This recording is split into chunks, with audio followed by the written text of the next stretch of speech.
dealt with a lot of loss in the last few years since we've been together, so I just want to take a moment to reflect on that and to be thankful for our time together today. I'd like to invite our Chancellor, Mr. Mike Reed, up to do more welcoming.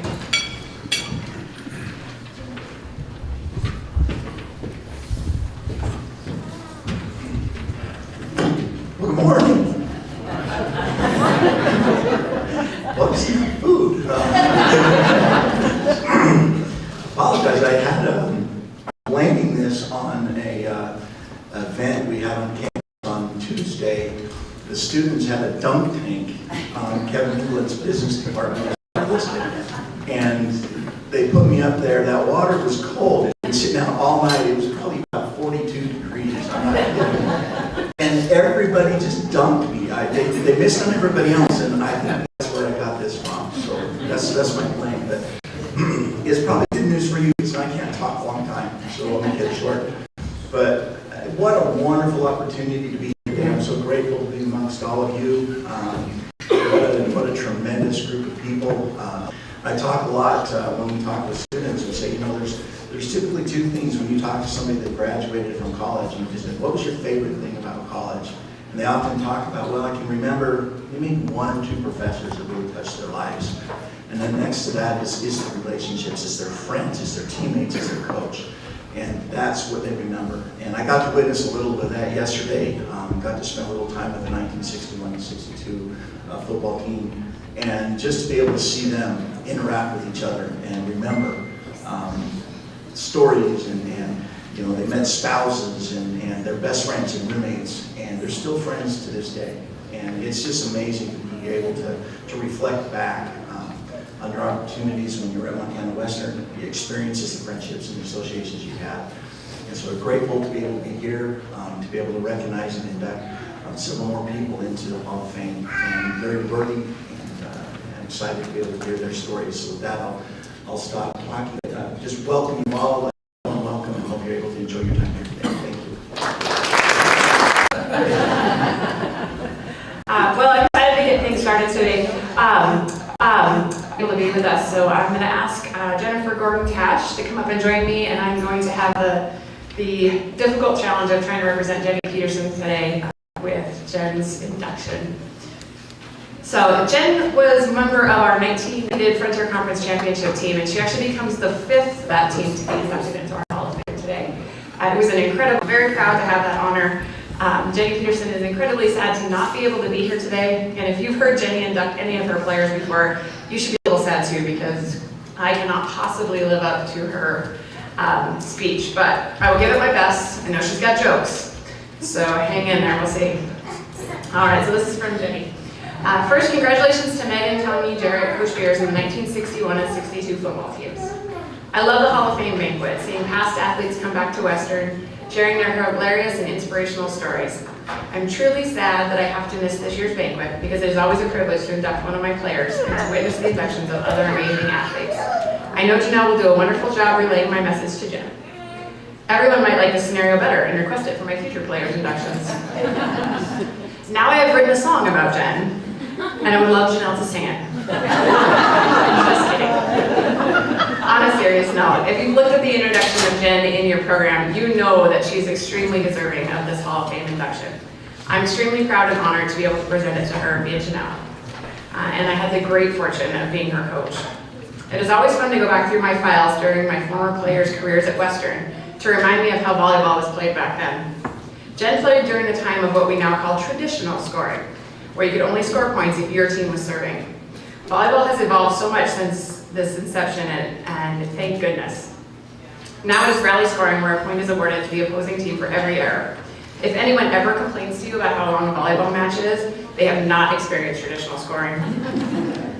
Just as I knew would happen, Jen became one of the most dominant back row players in the Frontier Conference. Jen accumulated many awards during her time at Western.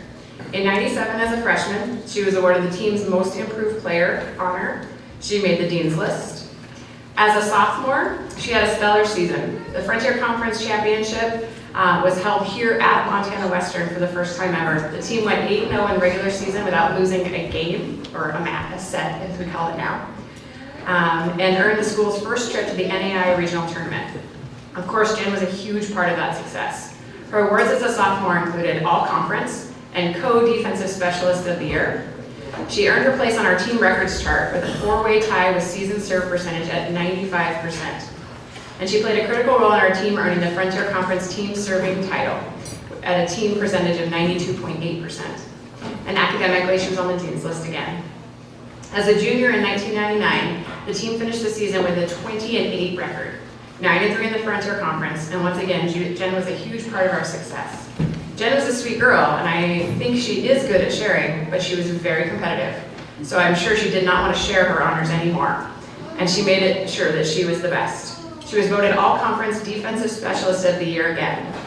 She also didn't want to share the team serve percent record anymore and made the team record chart with the title of Individual Season Serve Percentage with 97%.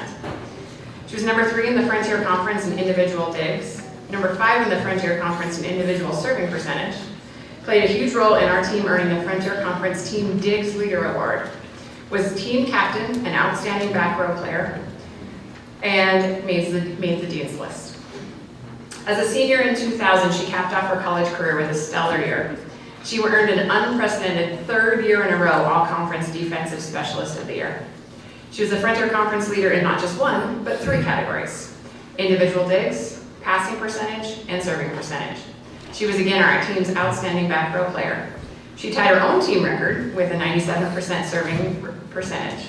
She earned her place on our team records chart with the title of individual passing percentage with a 95%. She was a 2nd-year team captain and again made the dean's list. I want to note that Jen's digs were awarded before the libero was introduced to the NAIA. The libero is that person in the other jersey that you're like, what are they doing out there? They get to stay in the back row for almost the entire game. And so they play the entire game in the back row. So for Jen to be the Frontier Conference Digs champion is a really amazing feat. She only played in the back row for 3 rotations a game, and then had to come out for 3 rotations. Back then, most of the Digs leaders were outside hitters who played all the way around and had way more opportunities to dig balls. I know she would have loved to have been the libero, and I would have loved that too. Jen, you would have set that Digs record so high there would never be anyone catching you. Jen was a formidable back row player. She did everything well. She served, she dug the ball, every ball that was close to her, and passed with a high percentage. Teams would intentionally serve away from her if they were able. I remember one match, we were playing Carol, and they were not serving to her, and I don't blame them. However, Jen was getting a little annoyed, and she started standing straight up with her arms crossed in front of her. This was definitely not the serve-receive position I wanted from my players. And of course, this isn't verbatim, since it happened a while ago, but I looked at her and yelled, "Hey, get ready to pass." She answered, "Why? They won't serve to me. Maybe if I stand here like this, they'll actually serve my way." Well, she had a point, and I had to chuckle because she was right, and I wanted them to serve to her too, so it was worth a shot. Now, whoever plays for me knows that how much I expected of them, and that practices could be very grueling. I even know that. It's terrible. But just as everyone in this room knows, hard work equals success.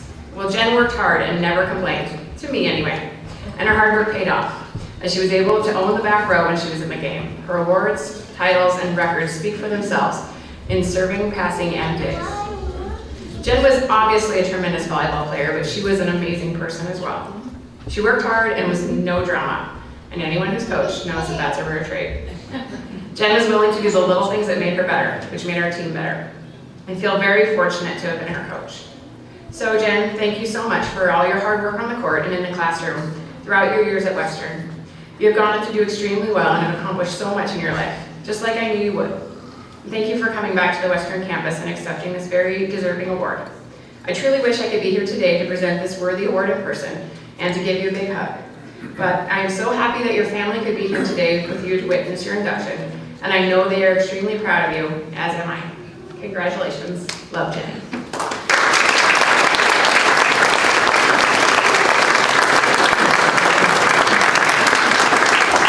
So again, Jen becomes the 5th individual player from that team to join the Hall of Fame, and she also joins both of her coaches. Both Jenny Peterson and Cindy Bennett are in our women's volleyball category in the Hall of Fame. After graduation, Jen tested the waters out of state for a little while, but found her way right back to Beaverhead County where she and her husband Ty, a UM Western rodeo alumni, are raising the next generation of great athletes and great ranchers out in Polaris. They're joined today by their children Sage, Callie, Raylan, and Lewis. Jen Gordon Tash.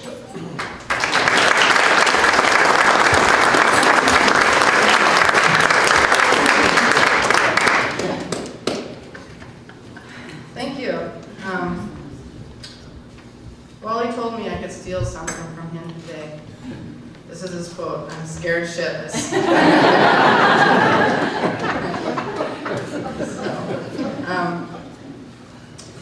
It's hard being the first one because I don't want to be the first one up here crying. But thank you, Janelle, so much for wonderful speech and stepping in for Jenny. I'm honestly very honored and humbled to be here today. I never would have imagined this. I would have received this kind of award. I was pretty bummed when I learned Jenny couldn't be here, but when she called to break the news to me, she told me Janelle was going to step in. I thought it was just the perfect fit because Janelle was with us through all of our seasons and athletic trainer. She took care of us, made sure we were all healthy, and was off on the sidelines cheering us on, and she was just a great friend. So thank you, Janelle. I appreciate it. All right. Just need to calm down. All right, I'm going to try and take the spotlight off me a little bit. With all the success that I've had with high school and college, I mean, I couldn't have done it without all the amazing players that I played with, the amazing coaches I've had. I've had some very amazing, successful coaches, and of course, all my family and friends. I'd like my family, friends, to stand up so everybody can see you. So thank you, everybody, for coming on this trip.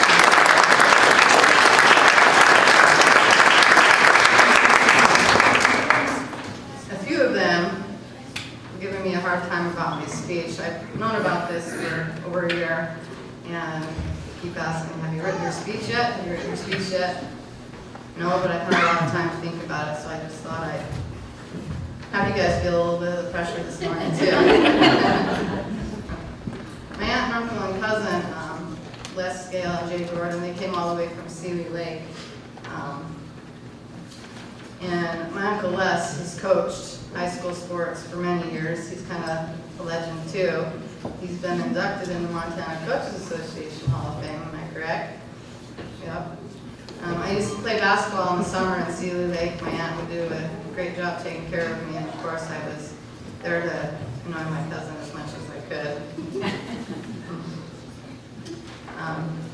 And of course, my uncle, he had such a love for sports, and he really taught me a lot when it came down to basketball and sports. So thank you. Growing up, when I was younger, I always looked up to my older sister, and when she was in high school, she played basketball for a few years, and I always thought that was so cool, and so I tried to follow in her footsteps. And I just remember when I would play sports, I would always love it when she would come to my games and support me, just because I wanted to be just like her. My competitive edge, I think, came from my father. And of course, I'd go up all mad, and I think that's really where my competitiveness came from, is from that. So I know with my own kids, I try and tone it down a little bit. I just remember being so mad when I was young. And to this day, I'm still not a very good loser either.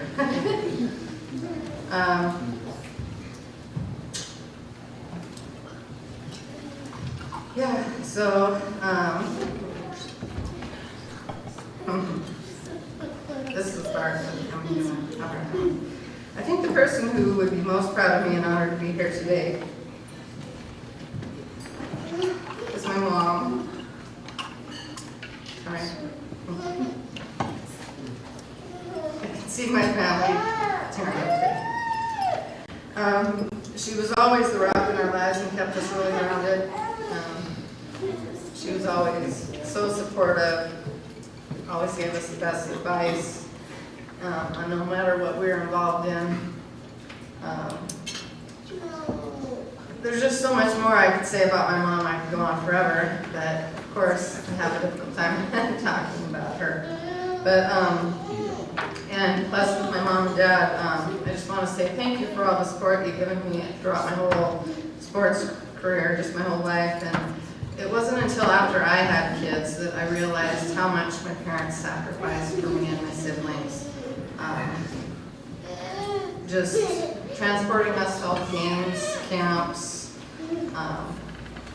and it's just, I don't know, I don't know why it didn't dawn on me until I had kids of my own, and I just want to thank my mom and dad for that.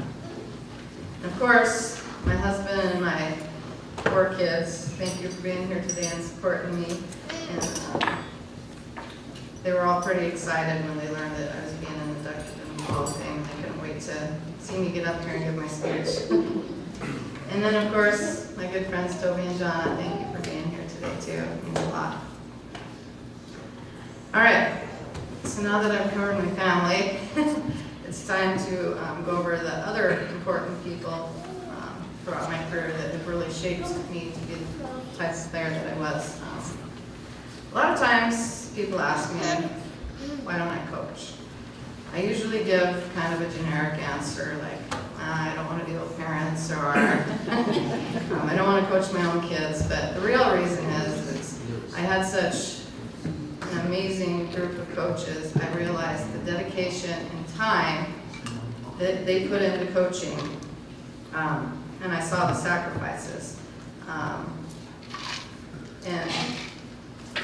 And I know if I was going to coach, that's exactly how I would want to be, because I'd want to win.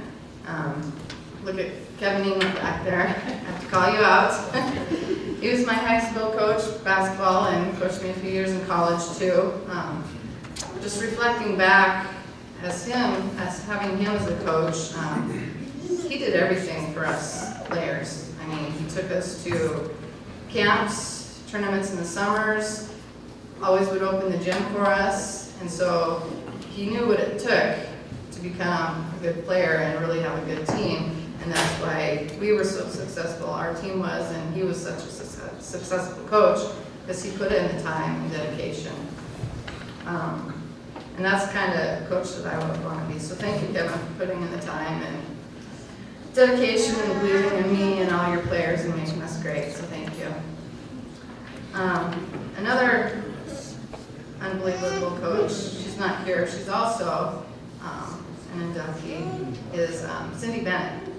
Cindy was my high school coach, and she was also a college assistant coach. And she had the same dedication too, and she had a true love for the game of volleyball. I mean, she was so passionate about it. And side note, I can't say anthem in my speeches. My uncle is a retired English teacher, and so he would have his students give up and give speeches, and I asked him for advice today, and that's what he said. No and so I'm going to try not to do that anymore. Sorry, that was off topic. Okay. All right. In high school, Cindy, remember it was at the end of my junior year, and she pulled me aside to let me know that she was stepping down as volleyball coach in high school, and she was going to focus on college, and I was really pretty upset. I wasn't even sure if I really wanted to play for anybody else. Well, I decided to keep playing, and I'm very thankful I did, because I got an opportunity to work with Cindy again in college at Western. So I just wanted to thank Cindy for her time and dedication and believing in me. And then there's Jenny Reynolds. So the first time I've heard of Jenny Reynolds, that's who she was back then. Now it's Jenny Peterson. I was in 8th grade, and we were doing volleyball. And the coach, he brought in the student teacher named Jenny Reynolds to help with practice one day. And I just remember being in such awe of Jenny. I mean, she was this muscular, kind of buff coach, and she could hit the ball hard. And it's just funny how, as fate has it, that I would be her player someday. And so But outside the volleyball court, Jenny, she has such a great personality. She likes to joke around and have fun. She's a kind, warm, and loving person. She's fun to hang around with, and she's very easy to visit with. On long volleyball trips, we would take the vans, and I would always try to sit in the front seat. So I was like looking out the front, and we would always, back then we had tapes. I know most of you make us run to see how much shape we're really in. So that first morning, we always had to run up to the M. And we had to do it in a certain amount of time. And if we didn't, then you'd have to do it over again. But thank goodness we never had to do it over again.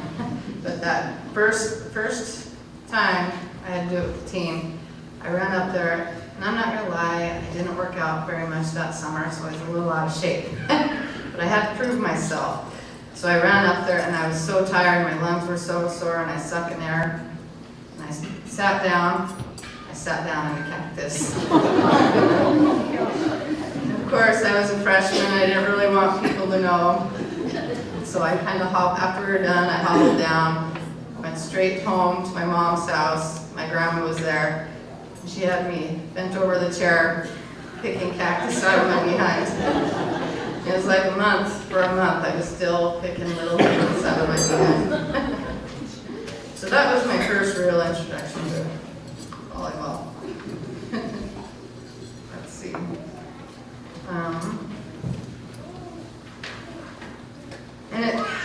Looking out here today, it's nice to see some of the people that I was here with when I was in college. I mean, I can just see you guys are still here, and you guys, it's pretty great that you guys are still working or retired and tremendous fans of Western, so thank you.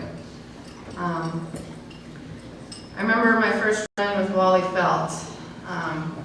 It was, I think they called it the Celebrity Golf Scramble. I was working it with Julie Schoen, and I didn't know Wally then. We had to stand at the flag, lift the flag, just smile. So Wally Felt came up, and he just started talking to me, and he knew everything about me. It was like a whirlwind.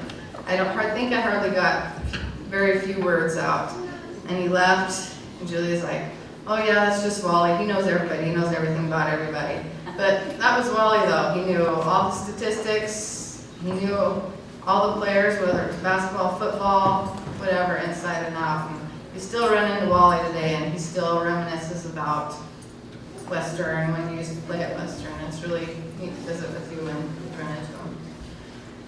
All right, so I guess to wrap up my speech, I had a little bit more to say, but I won't go on too much longer. I just want to say congratulations to all inductees. It is truly an honor to be standing up here with you and sharing this with you. And I just want to say thank you to Western for giving me the opportunity and great education, and thus thank you to Kevin and Jenny and Cindy for having faith in me and choosing me for your program. So thank you.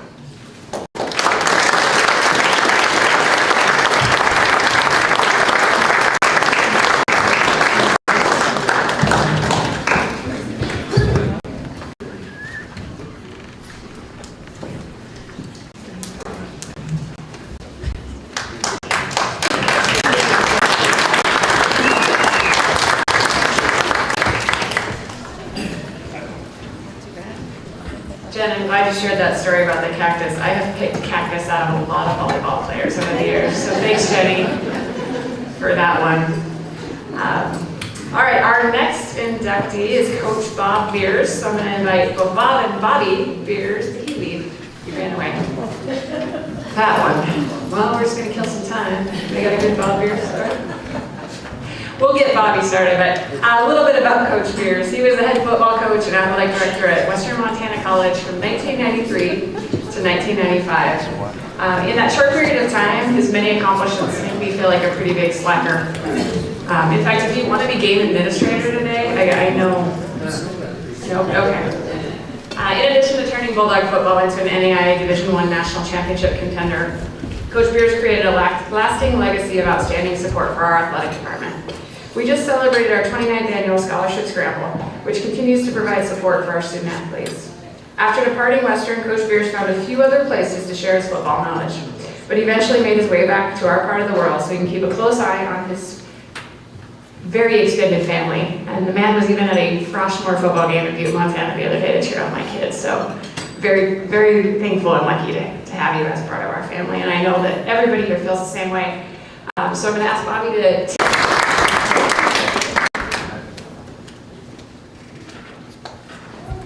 Thanks, Janelle. Janelle's in a tough spot. There's not an athletic director currently, and she's sitting in an interim position, and that's not always an easy thing to do. So on behalf of everybody here, organizing everything this fall and coordinating everything in athletics, great job. Again.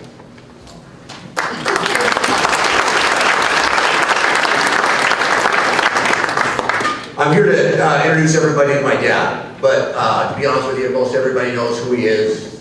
And I just pointed out his picture to my son, the other Bobby Beers in the room. RJ is who we call him. So you got 3 generations of people that can't decipher themselves among each other because we have no variety in how we name our children.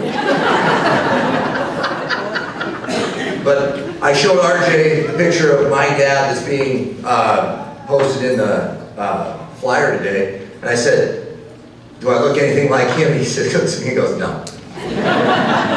So we've got jokes. We'll have a lot of fun with this. There's a lot of people in the room that contributed to our success as a team and the ability to get him up in his 2 years here and be honored today. Most of my teammates were already here when he showed up. So he can't say, I recruited these guys, I molded them.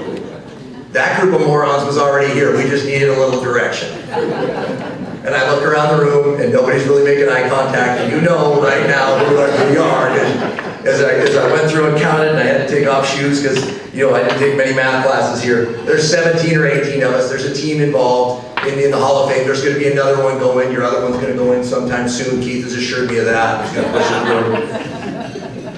through. But my dad called me when he first wanted to take the job. He's like, what if I came and did this? Because he was out of work at the time. They had just disbanded the World League of American Football. And I said, well, you need to occupy your Saturdays, I guess. Come down and coach us up a little bit. He shows up on campus. He introduced accountability. He introduced the work ethic. We didn't condition anymore in practice. Our practices were exhausting. We ran a lot. I look down here at this table right here. 3 of them are wide receivers, and there's a DB that we used to run by all the time, Qualls. I see you there, buddy. And then everybody's favorite quarterback, Jason Truman, in the back there. We all had nicknames. Mine was Damn It Bobby. Rex Whitworth became the wonder dog. Truman was the genius. Hanlos is just Hanlos. Tommy is just Tommy, always had it. Man so nice he named it twice. But a lot of us were already here. And, a lot of the memories that we have here, we forget about. And the only person in the room that I saw Qualls last night, the guy that remembers everything is possibly one of the greatest football coaches I've ever met. And that's Nick Howland. And he was in our backfield the entire time. Learned a lot from my father, learned the ins and outs of that offense, and then ran off 6 up at Carroll College. So he looks a lot more like my dad evidently than I do myself. It's okay, you can't escape genetics. The one great thing about having your dad on the sidelines is he knew where you were at all times. That didn't always work out the best for me, but it did for him.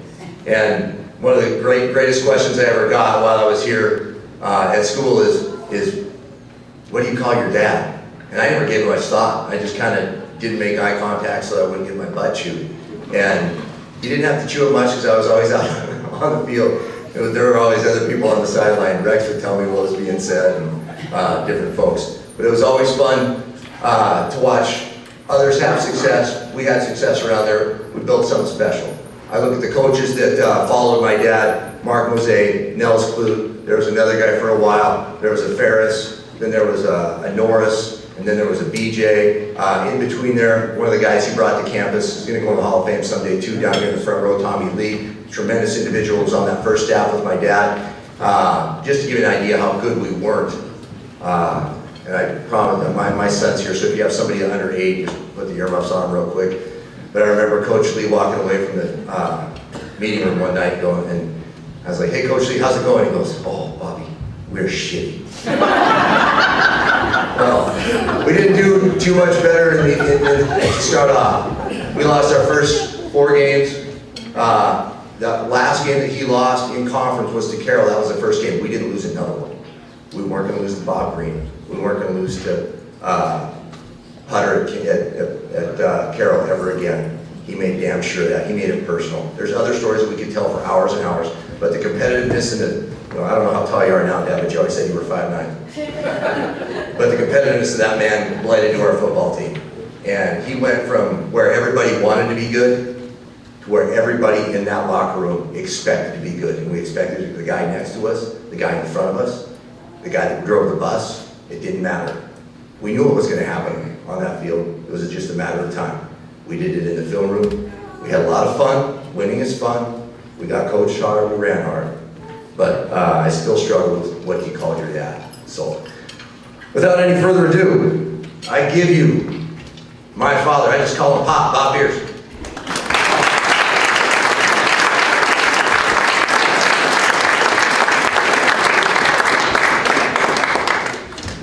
Well, that ruined me. I didn't think I was all that, but I'd like to thank Western, all the players that are here, and it's a humbling experience. But I didn't get here, you know, on a whim, or like you said, I was out of work. Shoot, I had to find a job, you know, so Mike Easton called me and said, are you interested? And I said, yeah, you know, haven't got anything going right now, but I came down and met him and Tom Yaris and talked to him about the situations and what we needed to do. And they hired me, and I was excited about it. And I lived in this dorm for quite a while, just like a lot of you people did. It was excruciating, but the food service was great. It was excellent.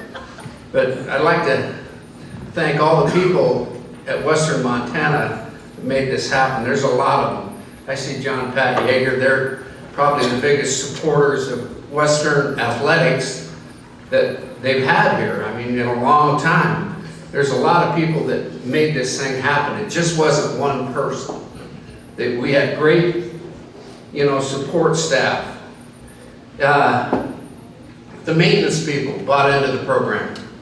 Everybody bought into it. The faculty, because of the character of the student athletes we had, they bought into the program. Wally Felt, who is probably the most loyal Bulldog booster there's ever been at Western Montana, knew everything about athletics, knew everything about the athletes, and he meant a lot to this program. The experience was excellent here. I mean, there wasn't a better place in America than Western Montana in the 90s. I mean, it was booming. The community of Dillon bought into the program. We had great crowds, and it was exciting. I can remember playing Carroll College, and yes, it was personal, no offense, Nick. You weren't there, you were back here. And playing Carroll College, and they're screaming to put 100 on the board because of what happened when they brought it back, and Mick Dennehy was here, and they ran up the score on them. And it was, you know, I finally had to explain to the players, we can't put 100 on them because we're not playing putter. We're playing the players at Carroll College, and that we're going to end this right now. And we did, and it was respectable. We respected the other players on that team. It had to be tough on my family, you know, because football is not an easy game.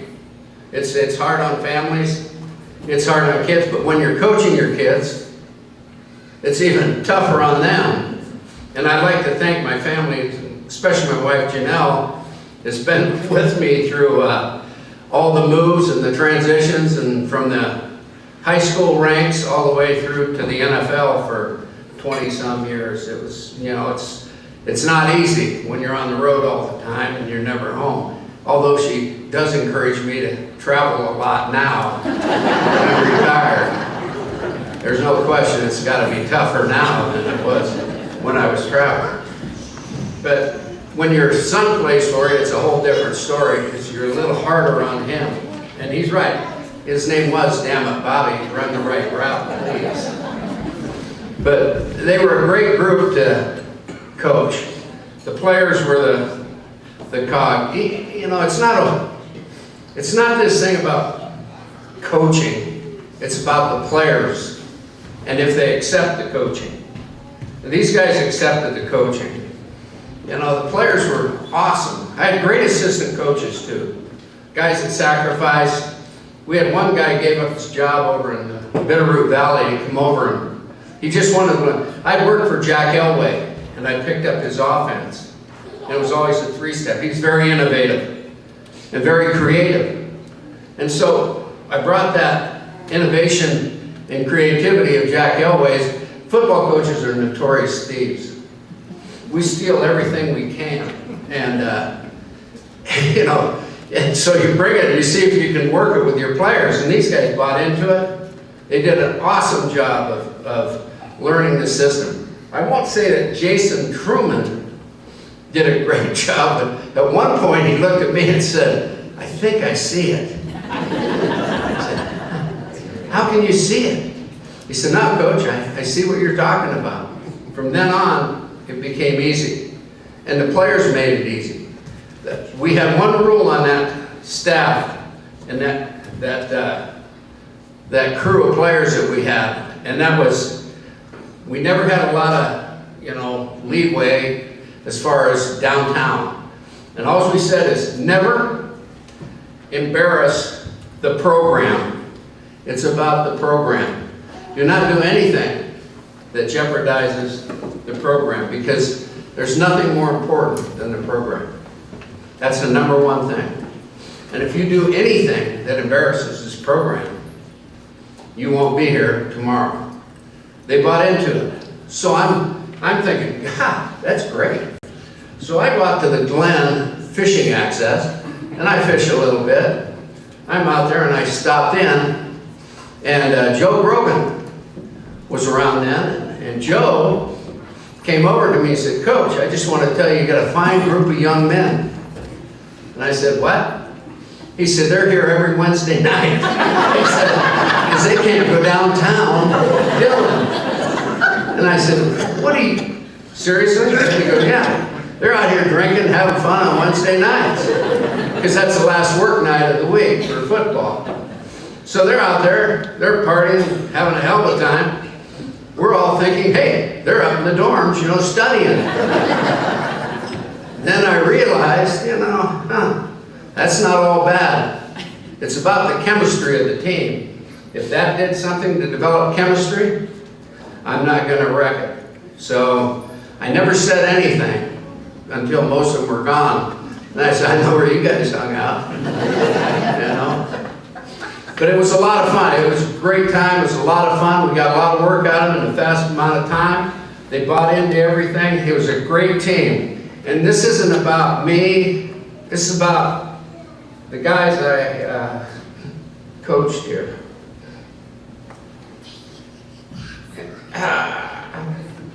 The faculty bought into it because they went to class. They were gentlemen. They respected Western. And they did a great job. And everybody always says, "Who's the best recruit?" Now we got Tommy Thomas there, a Sentinel. He was an awesome receiver. But as far as the best recruit I ever had here, Coach Lee. So, thank you.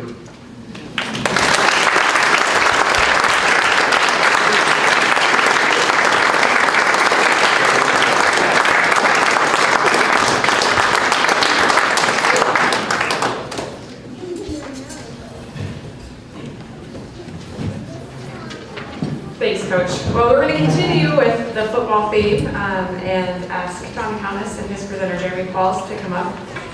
Tommy would play wide receiver for the Bulldogs from '93 to to 96, and he still holds a single game receiving record for Western football. He was an all-conference selection for 3 years and an NAIA All-American.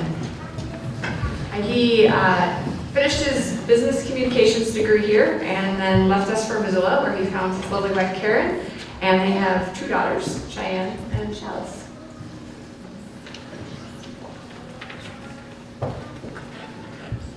First of all, it's an honor to be here among all of you. Congratulations to the other inductees in the Hall of Fame. I will be fairly brief, but please don't mistake my brevity for a lack of things to say about Tommy. I can say lots of things about Tommy. I can tell some good stories. In reality, it comes from him being humble and also my grossly negligent lack of preparation. But when I asked him, hey man, what do you want me to say about you up there? I don't know, just, go up there, just, be brief. That's my Tommy impersonation, in case you didn't pick up on it. But I'm glad that Janelle talked about some of the stats, because Tommy won't do that, and Tommy never has. I'll kind of go off of what Coach Beers said. He was unanimous All-State his senior year, I believe MVP of the Shrine Game. Came in, made an instant impact. Hit the field as a freshman, which didn't happen often. Had a perfect system, had some great players to work with. But you would not know that, because Tommy never talked about it. He just didn't. That's the kind of guy he is. In fact, I don't know that Tommy's kids know that he played. I think they do. I'm not sure. Yeah. But I think that says a lot about Tommy as a man. And I think that's what we're really blessed with. Those of us in this room that played with him, those of us in this room that know him. Western was lucky to have him as a football player, but we're more lucky to have him as a friend. And with that, I will turn it over to Tommy D. They might have named him twice, but they only gave him an initial for his middle name. Fun fact about Tommy. Tommy D. Thomas.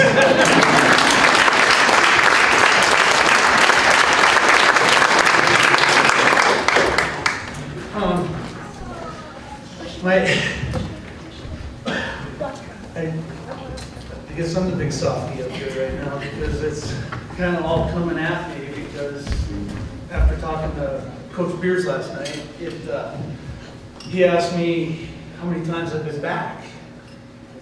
And I had told him once for when the team got put in, but I haven't been back, because this has turned into kind of a confession, because I didn't have a legitimate excuse with kids and, doing it. My focus came to them. And I'm sorry, I'm trying to keep it together here, guys. The football and everything was great, but I look out and I see the guys I played ball with. Guys back here, Truman, Howland, all you guys. And I look down all of the inductees that have been in here. I played with most of those guys. I was going through and I was like, oh man. I got dirt on all of them, but but I guess when I got the call from Keith, I was really humbled, and I am appreciated that you guys could bring me back, because I enjoyed the football. Tommy, I don't know if you remember me, I was a wide-eyed freshman when I showed up, and he got up, and I believe Truman and I both sat back and said, how are we going to learn this offense? He said, I don't know. And I remember in high school, I went here, and then if they threw the ball to you, great, if not, but Bob and Tommy are in there in the meetings going, yeah, if the defense is this, you got to do this. And what? But it was a fun offense, and once we got it, and Bobby talked about the team and what we did, but once we got it, and I believe all of us receivers, the whole core, the backups, the running back, and once we got it, it became so fun to just go out and do what we did in the conference. I mean, one day, I'm gonna bring up a story, and Bobby didn't know this happened, but it was the snow, when it snowed at Tech.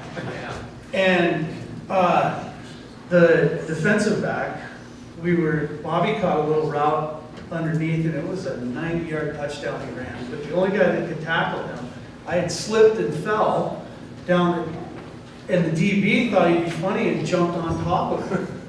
And Bobby's running with the football. I look up through the snow and I see Bobby running at me with the ball. So I just grabbed his arm and held him down. He was the only guy that could tackle him. Sorry. It was, I got going. But no, I am humbled to be here with all of you, and it's an honor. And my wife, who's been my rock, I'm sorry, I really enjoyed it, and I appreciate all of you for having me back. Thank you very much.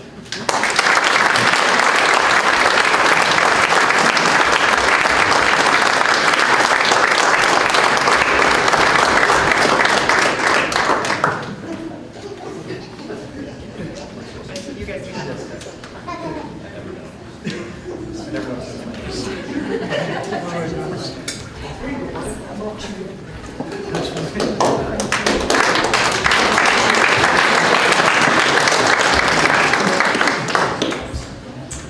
Thank you. Next, I'd like to invite Coach Kevin England and Megan Schmitz-Graham to join me. As you read in the program, Megan was hands down an outstanding basketball player. Making these feats even more impressive was the fact that she played alongside some incredibly talented women. She came in at the end of our time from our Hall of Fame team, the 99-2000 team, learned the system from those women, and played right alongside fellow Hall of Famer Catherine Sunwall. Megan still managed to stand out among these exceptional athletes who would have started on any team in the NAIA. Since her graduation, she's used her skills and passion to continue to build up young athletes in many sports, including cross country, which makes me smile because I used to watch Catherine and Kevin and Megan racing across the tundra at the end of their workouts because Megan was not going to be beat. And Kevin feels the same way, so it was always a good battle. And Catherine was always challenging as well, so I appreciate that. Megan's joined today by many members of her family, including her husband Jeff, who's also a Western basketball alumni, and their children Cadence, Ellison, Jason, Jimmer. I find it incredibly fitting that Megan and Jeff have 2 boys and 2 girls because they both wore the number 22 here, and it seems like a pretty awesome connection. So, Kevin? All right, thank you, Janelle. Congratulations to the other inductees. What an outstanding group. It is my honor to introduce Megan Graham into the Montana Western Hall of Fame. I really enjoyed this Hall of Fame ceremony so much. It is such an amazing, wonderful event for all these very deserving individuals and teams to be inducted. And one of the reasons I enjoy it so much is because one of my former players is inducted. They asked me to introduce them. I get to look back at their career and all their accomplishments. And I get out the yearly scrapbooks, like Jenny mentioned, she does the same thing, that I put together that has all the stats and the honors and articles from each season. And it just brings back so many wonderful memories, and reflecting on Megan's career at Western is no exception. Megan was obviously a tremendous basketball player, but after looking back at all of her accomplishments on and off the court, Megan was truly a very special player and individual. I remember when Mark Durham and I started Montana Hoops in the late 1990s. We would take high school girls and boys to a basketball tournament in Las Vegas in July. This was kind of right at the beginning of the AAU tournaments. And in the summer of 2001, Megan was on one of the Montana Hoops teams. And it didn't take me long watching Megan play that I knew that I really wanted her at Montana Western. And fortunately for myself and the program, Megan did sign at Western. And Megan redshirted her first year at Western, which was the 2002-2003 season. And that year, the women's team won the Frontier Conference and advanced to the Sweet 16 of the national tournament. And the team graduated 5 seniors, and many kind of thought that the following year that the team would be going through a bit of rebuilding the following season. However, I don't think many people realized that the impact that Megan would have not only on the Western program, but also on the Frontier Conference over the next 4 years. Megan was a tremendous basketball player, but I think what separated her was her leadership and work ethic. She was a quiet player, and she led by example. You could always count on Megan for her consistent effort and tireless hustle. And Megan was in tremendous shape. You never had to worry about conditioning with her. I had asked several of Megan's teammates at Western if they had any good stories about Megan that I could share at this Hall of Fame ceremony. And they couldn't think of any stories at the top of their head. They all said pretty much the same thing. When Megan stepped on the court, she was all business. And I had forgotten that Megan used to run several miles on a treadmill before games. Megan just had a motor that wouldn't quit. She never got tired. And when Megan's basketball career at Western was over, it didn't surprise me to learn that she started running marathons. Her mental toughness and stamina on a basketball court transferred well into running the 26.2 miles required to complete a marathon. As Janelle had mentioned, for our fall conditioning, I would run up the team to the track, and we do our little sprint conditioning workout, and then we'd run back as a team to the P complex. And I had promised the team that if anybody was able to beat me back to the P complex from the track, we wouldn't have conditioning the next time. And Megan challenged me every time, and Megan had that same impact on her teammates. She played with so much energy and at such a high level, she elevated her teammates to perform at their best. Megan played in 136 games in her career at Western and started every game as a Lady Bulldog. And she never missed a game in her career. 136 games, never once missed a game. That is truly amazing. As I was looking back on Megan's career, she had a lot of impressive stats, but one stat that stood out at me that was remarkable. Megan and Catherine Sunwall played together at Great Falls High and both graduated in 2002. Both redshirted in basketball for the 02-03 season and had tremendous careers here at Western. And both are now in the Western Hall of Fame, and both made me one hell of a lot better coach, I'll say that. But here's a remarkable stat. Both Megan and Catherine scored exactly 1,605 career points at Western. Exactly the same amount of career points, 1,605. So, as some of you may know, I'm a math guy and I love numbers, and I'm not even sure I can calculate the odds of that happening. I might have to have Keith Hamels help me calculate that. Megan didn't like the spotlight, and she did show a lot of emotion. She just wanted to win, and she would do whatever it takes to help her team win. Megan's redshirt freshman basketball season, which was the 03-04 season, early January, our record was 8-12 and 0-2 in the Frontier Conference. With this record, sometimes teams would just play out the season and be happy to finish above 500. Well, with Megan on the team, she wouldn't let that happen. The team started playing well and won 14 of the next 15 games, won the Frontier Conference tournament, and earned a berth in the national tournament. When the game was on the line, Megan could do so many things to help her team win. She could hit the big shot, make a great pass to a teammate, or out-hustle the opponent to get a big steal.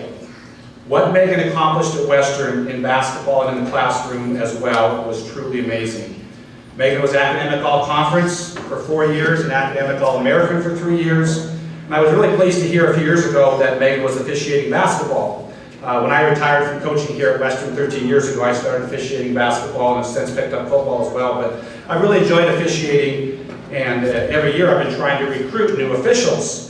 I know how important it is to recruit new young officials like Megan in the profession and keep them officiating. And it's not surprising that Megan is a very good basketball official. Megan is the type of person that will be successful whatever she does. When she commits to something, she gives it her best effort and performs at a very high level. And finally, I have to give Jerry and Sherry Schmitz, Megan's mom and dad, a lot of credit for doing such an outstanding job of raising Megan. How proud you must be of Megan and all of her accomplishments. Megan has all the qualities that you could ever ask for: humility, discipline, compassion, hardworking, respectful, caring, kind, and a true winner on and off the court. Ladies and gentlemen, it is my pleasure to welcome Megan Graham into the Montana Western Athletic Hall of Fame.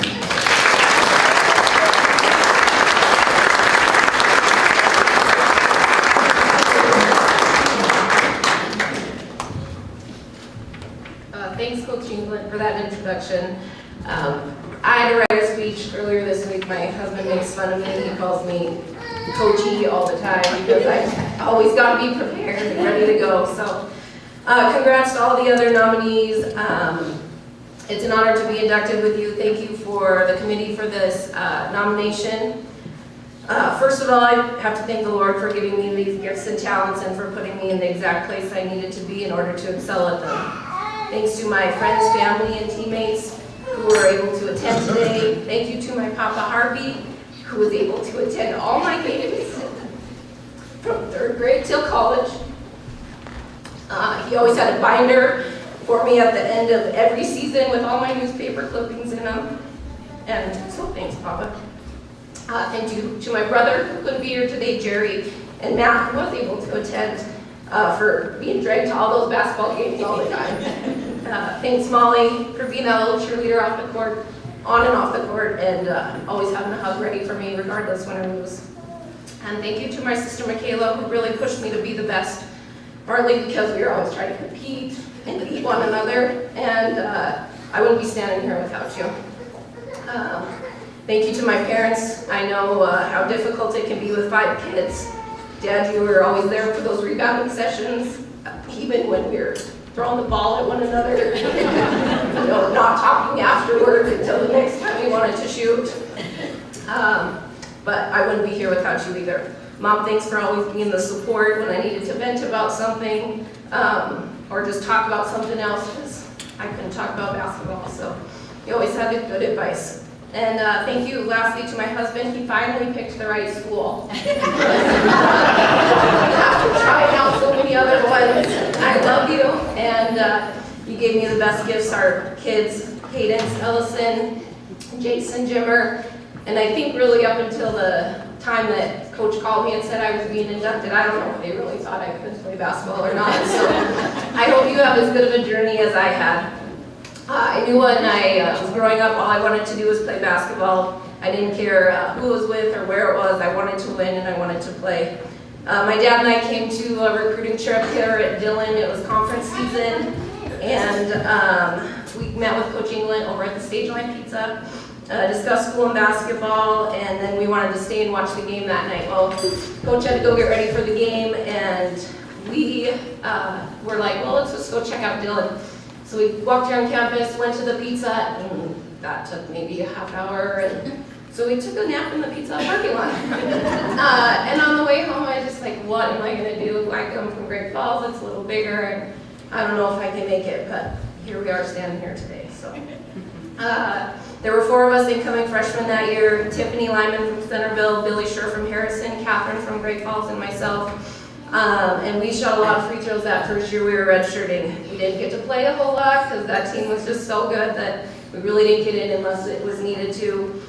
We watched Carly Tate hit that 3-pointer at the buzzer to go to the national tournament. They won the conference, and I knew ever since that point I wanted to win, and we wanted to be conference champions. So, like Coach said, I don't remember a whole lot of conditioning that very first redshirt year, but I do remember it that next year. Because we would run down to the track, do our workout, and then I remember that first year someone yelled at me, Megan, go, you have to go. You have to go now and you have to run. You have to be coach and then we won't have conditioning the next time. And I don't know, like he said, it was true, but no one could ever beat him. And one day I remember coming, he's running by me and I was dying. I'm pretty sure he was dying. I just thought to myself, there's no way I'm ever going to beat him. Because he was going to do everything not to lose. That first year was a tough adjustment for all of us. Coach knew we needed something different because we were just young and not quite as experienced. And he put in a brand new offense that helped make us so successful. We ended up winning the conference, beating LC. Hillary Taylor, I think, didn't miss a shot that game. It was unbelievable. And Catherine and I looked at each other and were like, I think we did anything in that game that was successful. But we won. A win was a win, and we were moving on to our sophomore year. That year we were 13-4. We lost to U of M. My sister was on the bench for U of M redshirting, and we talk about I still got screen set on me at the top of the key by a 200-pound crystal bear. And I came up and I was seeing stars, and I know the Grizzlies looked at that for quite a while on film and were laughing quite a bit after that one. So we ended up winning the conference that year. We ended up not winning the conference that year. We lost to Carroll by 1 point. I actually didn't even realize that until I was looking up stats the other day, that we had only lost by 1. I think I totally tried to forget about that one and throw it out of our memories. So my junior year, we were heavy favorites. Carroll had lost a couple of their key players, and we didn't lose a whole lot. We gained a transfer from Weber State named Becky O'Neill. We had to go to the University of Utah, who ended up being in the Final Four, I believe, that year. And we were not very victorious there, but it was quite a game. We lost to Idaho State in an exhibition. We were able to play Oklahoma City, who was one of the regular top teams in the country, and we were able to beat them in Butte that year. We knew we had a shot to win conference and get a bid to the national tournament. I think Coach would remember this season we also put some conditioning slips into a hat. And we would pull them out in the middle of practice. He wanted conditioning to be better in the middle of practice, and so we had some Sweet 16s on there, some suicides, different things. But he said there was one that had no conditioning in there. I don't know that we ever pulled it in those years, so I really don't know if I would do that or not. So we did pretty well in conference that year. We ended up getting co-conference champions with, I believe, LC State that year. And then we beat Tech in the first round, only by 5 points. The conference was so great that year. The second round was our closest game. We beat Northern, I think, only by 3. They had a really good team that year. And it was just a great game, and I was so relieved after that one. And then we ended up playing Carroll College in the championship that we had lost to the previous year, so we really wanted to win that one. We had beat them in their home court in January, and that was probably one of the best games I had ever played, and I think I used it as motivation. My mom couldn't be there because my sister had her 3rd or 4th knee surgery by then, I think. And my dad, the roads were terrible, so he couldn't make it. And I think they made almost every single game they could, and I think I used a little motivation there, and all I remember in the second half was I couldn't miss. We ended up winning, I think, by 5 or 6 or something like that. And I know that Coach Nelson had punched the wall. He's the Carroll coach after that game because we had won, and that was the second time that season beating them. So we wanted to beat them again, and we ended up beating them in the conference tournament that year. We ended up going to Tennessee, playing 2 games, ended up losing the second one, but that was a pretty fun season. Our senior year, we lost Billy Scher, who had came in with us as freshman, and Catherine Sunwall was there the whole season, so I think that was the best preseason conference game we had ever posted from the 4 years that we were there. We only lost to one NAIA school. We had only lost to Montana State by 6. Idaho State was a little bit different, but for the most part, we had an excellent season there. The only disappointing thing was that we ended up losing. We ended up losing to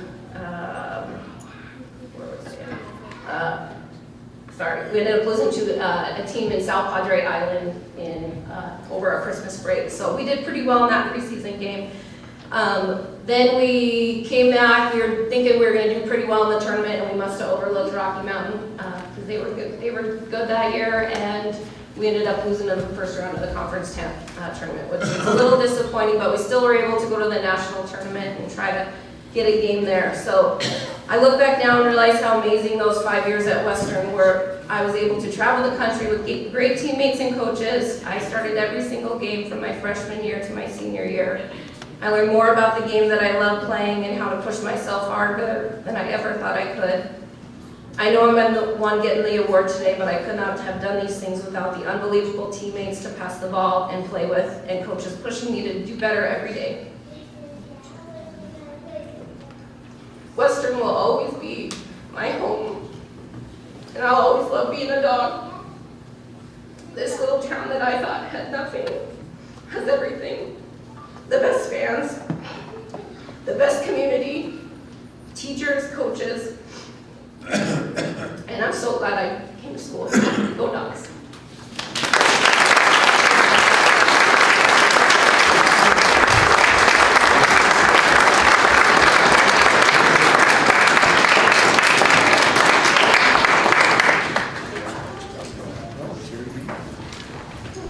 Thank you. Well, going back to my beginning, which was a little rough, still a little rocky here, I neglected to introduce one of our outstanding former Montana Western and University of Western Montana College coaches. But I'm very excited to invite Ole Else and Jarrett Monroe up to celebrate Jarrett's induction. Jarrett was originally elected to the Hall of Fame a few years ago, but a terrible storm came through that year, and he and his family were unable to join us. So very thankful that Ole could be here to welcome Jarrett this year as well. Jarrett joined our Western Rodeo family in 2004 after he transferred from Miles Community College. He was already a regional champion and a national champion when he got to us. And when he took the red and black as his own, he just kept rolling. He qualified for the CNFR in 2005 and led his team to a top 10 finish. In 2006, he was the Big Sky Region Saddle Bronc champion and earned the national championship at the CNFR. His team again finished in the top 10. His success in the arena certainly continued after leaving Montana Western. He earned another national championship and has found success in his own business and with his family. He and his wife Francine have 4 children, Madison, Aaron, Ariana, and JW, and I welcome Ole Else.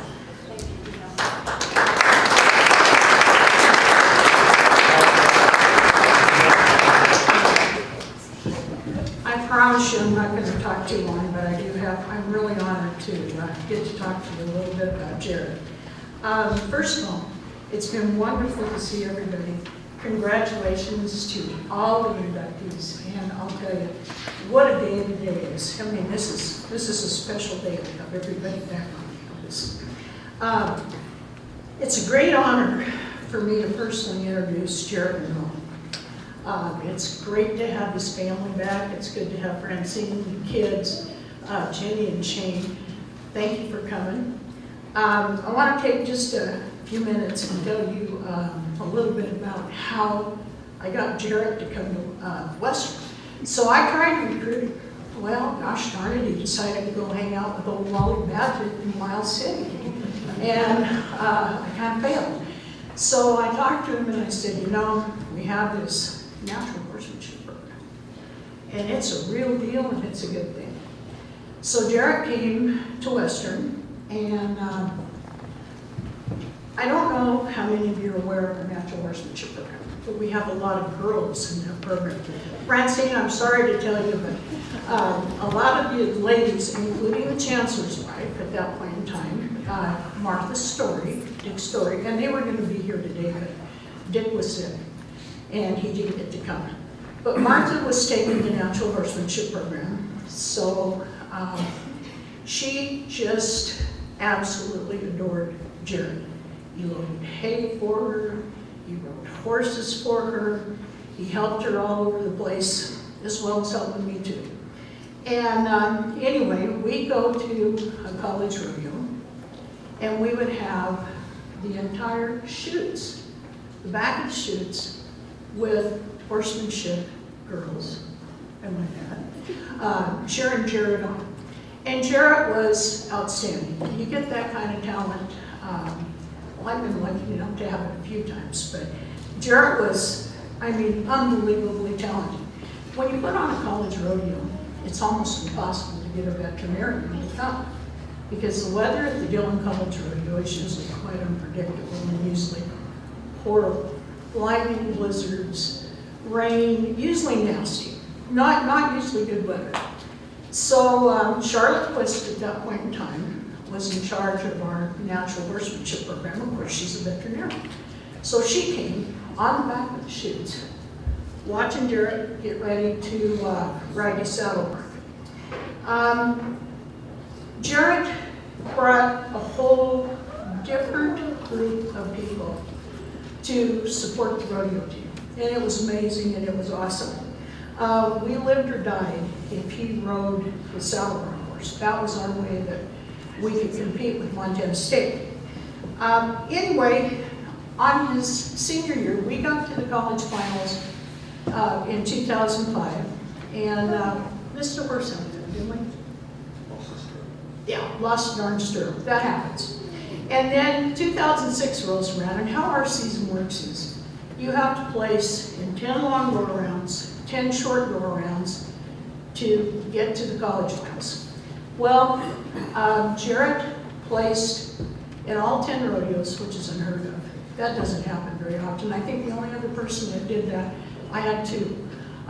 One was Jesse Peterson, and that was, you know, he's a 2 times national champion, so, you know, you kind of understand that. Well, Jarrett did that year. He placed in all 10 rodeos and all 10 short rounds.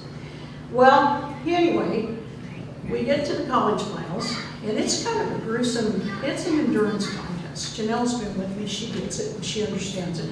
You start at 6 o'clock in the morning, at least they moved it back an hour, and now you start at 7 o'clock in the morning. And it is, and Tom's been with me, it's rodeo slack all darn day long.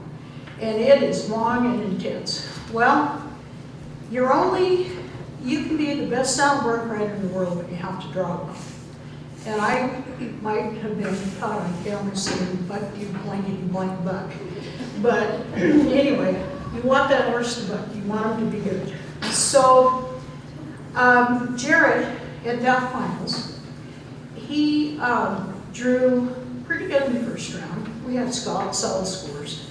I think we were an 80 in the first round. In the second round, he won the round. And it's a gold ring to wear and announced out in the arena. And it's so exciting to have somebody win a go-around at the college national finals. So the third round comes around, and it did not look like a very good horse. It hadn't been a darn thing. I mean, it had not, I think it had been 2 more scores, and I thought, oh gosh, you know, said a few prayers, everything. Jarrett gets on, rides this horse, gets a terrific score on it, does fantastic. So the third round comes around, and he draws an old horse that Jake Hayward had in 2001. And the horse was old when Jake had it. And the horse's name was Joe Finn. And I thought, oh. So I called Jake, and I called Jessica, and then I called Anna, and said, I called everybody, Jessica, everybody I knew. I said, what is this horse? No, he's honest, but he's old. And I thought, oh, honest but old. Well, what's that? Walks on his front. It is terrible, walks on his front. And I thought, good Lord. So here we go. The kid that's right behind us is University of Tennessee Martin out of Mary. And those coaches are even louder than me with a cowbell. And I'm not kidding you, they are loud. And the kid goes out there, has a great ride. We know Jarrett has got to really score. Last man out, and we've kind of got a dud of a horse. Well, he comes out, wins the world at one point. And we were jumping up and down. And so we had our 2006 college national finals champion, and the crowd went wild, and the cowbells went wild, and it was such an exciting day. But I want to tell you a little bit more about Jarrett. You can check over into the shops back there. We had years that we went to the college finals. We had years that he qualified for the National Indian Finals. He's a 3-time world champion at the National Indian Finals. You know, he's a national high school champion. And you don't do that very often where you win the National Saddle Barn champion, turn right around and win the all-around. That almost doesn't happen. So, a couple things that I wanted to mention. Jarrett's probably the best roommate I've ever had. He lived with me. I don't know that he wanted to, but he did. And he helped me with my house. He helped me with everything you could possibly imagine. And he picked out my replacement heifers. And we went through and we checked them all out and everything. And I just told him a few minutes ago I still have them all. Now, 2006, 21, yes, they're old cows, aren't they, Titus? Yeah, and Titus took off. All right, well, anyway, to go back on with Jared, there was a little blip, and it was on the CNFR website. And I want to tell you just what it said, it was really kind of interesting. It said, when you look at Montana champions, there's 3 of them that you really take a look at. Jared Monroe, Browning, Montana, and Howland Midget from Miles City, who is also a world champion, and the other one was Dustin Jenkins from the UM. And it says, when you consider rodeo teams, now this is on the intercollegiate website, it says the Big Sky region powerhouses are, and I hate to even say it, Montana State University, and University of Montana Western. And this is one of the reasons that we were a power. Real quick, just want to sum up a couple things.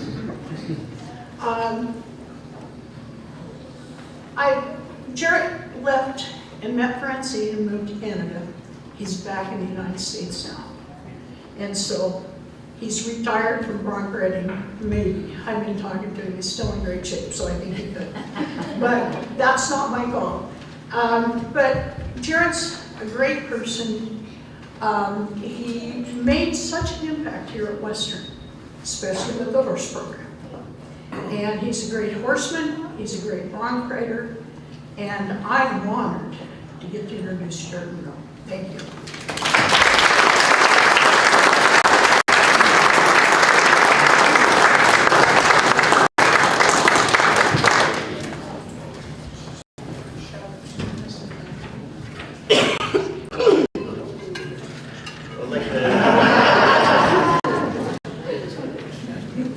Congratulate everybody else that got inducted today. It's been a long haul. Supposed to be here 2 years ago, but we got hit with 4 feet of snow at home. And then last year we got hit with this other deal. So this year I finally made it quite where everybody's doing good. And it's been fun. I mean, it was a great time roading with Oli. And I'll jump. So finally I said, okay. July 22nd of 04, I was in Enterprise, Oregon, or Joseph, Oregon, leading the Hall of Fame or the Rookie of the Year in the PRCA. Yep. And I had a horse flip back in the chute, broke my back, put me up for the rest of the season. So on my way home, I'm laying in the camper. I phoned Oli and said, Oli, I don't know if I can rodeo for you this year. I just broke my back last night. And she said, well, how's everything going? I said, well, they let me walk out of the hospital last night, so gave me some painkillers and sent me home. She said, well, just take it easy, get down here in the fall and we'll see where you end up. So I tried to listen to everything the doctors told me what to do, so we sent my x-rays to Andy Freeman. Tandy. Yep. And he said, yeah, go ahead, you can start riding. And I think that was, what, 2 months out of the injury? So end of October, I guess it would have been. So that was my first rodeo back here at Howland, for the college rodeo. First horse I got on, it hurt. I ain't gonna lie to you, my back hurt. So I made it to the short round and I ended up winning the short round, had a flying dismount, landed on my feet. After that, it was great. So it was a good comeback. But there we go, English professors. Yeah, I really enjoyed myself. The rodeo, the horsemanship, we went all over the place, working with Oli, going up to her pastures, and I don't know, we're rodeo guys, we just kind of wing it, but. Don't tell him that. Tom Harris already knows that. My wife told me to set an 8-second timer. So yeah, no, the family and I, we're all down. We're living in Fairfield. I'm working for a feedlot up there. I got a trucking business on the side, got hauling hay. I think that's more stress than feedlot. We got the horses down, still working with horses. Got to get the teaching my kids a lot more.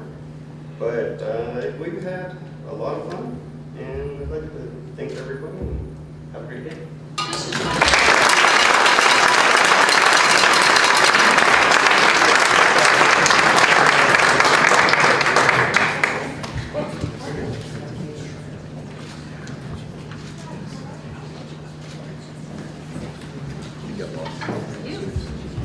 Thank you, Ollie and Jared.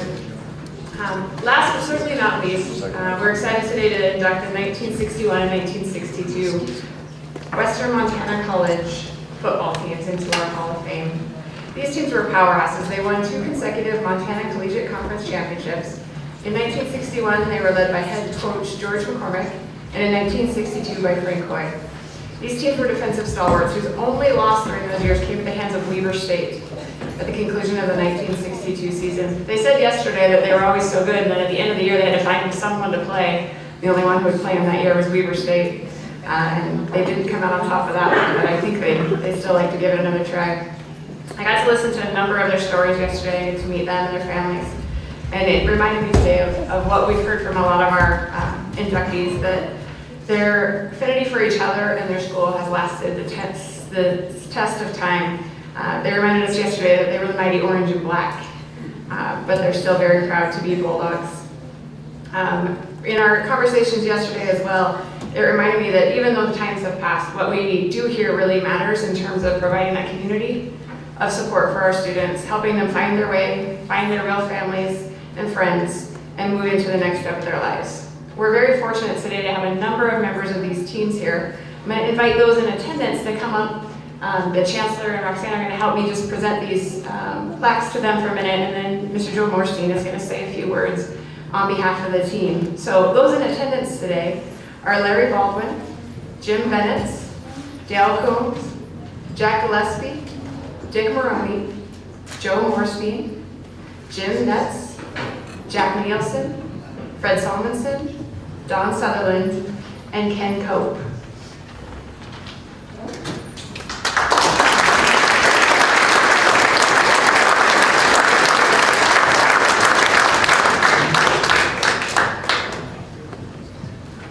While we're getting everybody organized here, I want to ask all of our inductees and their word presenters to please join us after we're done today for some more pictures.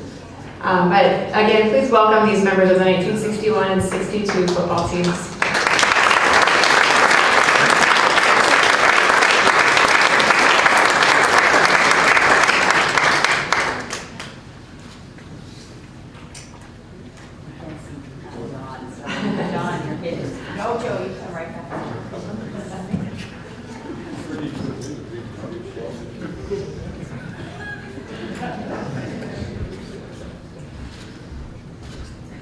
While Mr. Morstein makes his way up, I'd like to read the names of the other members of this team as well. Wayne Allen, George Bentley, Robert Stoney Burke, Rick Cadieux, Stan Campbell, Butch Fred Cobell, Assistant Coach Bob Cook, Dan Corcoran, Ray Sir, Manager Sean Davis, Mick Delaney, Bert Daglow, Pat Delger, Butch Donovan, Dick Doyle, Jerry Fitzsimmons, Dan French, Jack Gary, Jim Grubbs, Wayne Hams, Glenn Harper, Terry Harris, Tom Heisler, Gary Hellier, Brian Holgren, Sonny Hakababa, Brian Huntington, Assistant Coach Cecil Kent, Jerry Kirshner, Mitch Macris, Joe Milletta, George Martin, Harry Martz, Mick McKinney, Gary McMorris, Dave Messner, Dick Menti, Don Merrill, Bob Murray, Walt Musgrove, Cliff Neighbors, Bob Nielsen, Dan Palin, Gordon Polly, Mick Peabody, Bill Ryan, Bud Schumann, Jerry Stonemaker, George Soltz, Bob Sullivan, Jim Sumner, Bud Talbot, Bill Taylor, Larry Bees, Melvin Allen Louisa, Steve Wagman, and Ed Wright.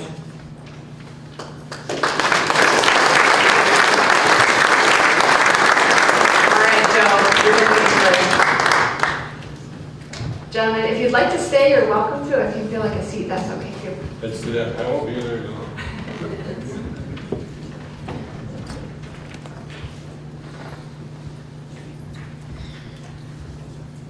Is it still morning? Is it? Well, good morning. And hello, everyone. I need to say this about this time, right now, with all of you. He is here, he is here, he is moving on us. He is here, he is here, as we gather in his name. He is here, he is here, and he wants to work a wonder. Yesterday and today and forevermore the same. Thank you to UMW, Chancellor Mike and his wife Shauna, coaches, staff for remembering those of us that wandered through this place many years ago. You own a place in our hearts. Thank you certainly go out to the foundation staff, Director Roxanne England, as well as many other staffers of UMW.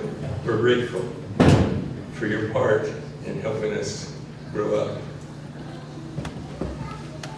Welcome family and friends that have made the trek to Dillon for this really special occasion. And most particularly, you honorees, welcome back to Dillon and congratulations on being chosen to be on the wall with those who've been waiting for your arrival. It feels really good to think that we've been asked to hang around with those, as well as to consider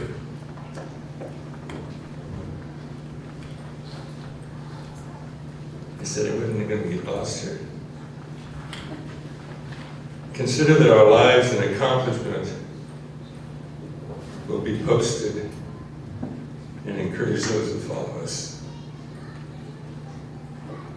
We now have a spot in the athletic history of this wonderful place that trained us up and it's given us the confidence to be grown-ups. Having all of you and your honorees, and the honorees and your family members, here's an honor and a joy for Western and those of us who sit and stand with you in this room this morning. Thanks so much for interrupting your lives and your families' lives and schedules to make this special event possible. God bless you all. Come back soon.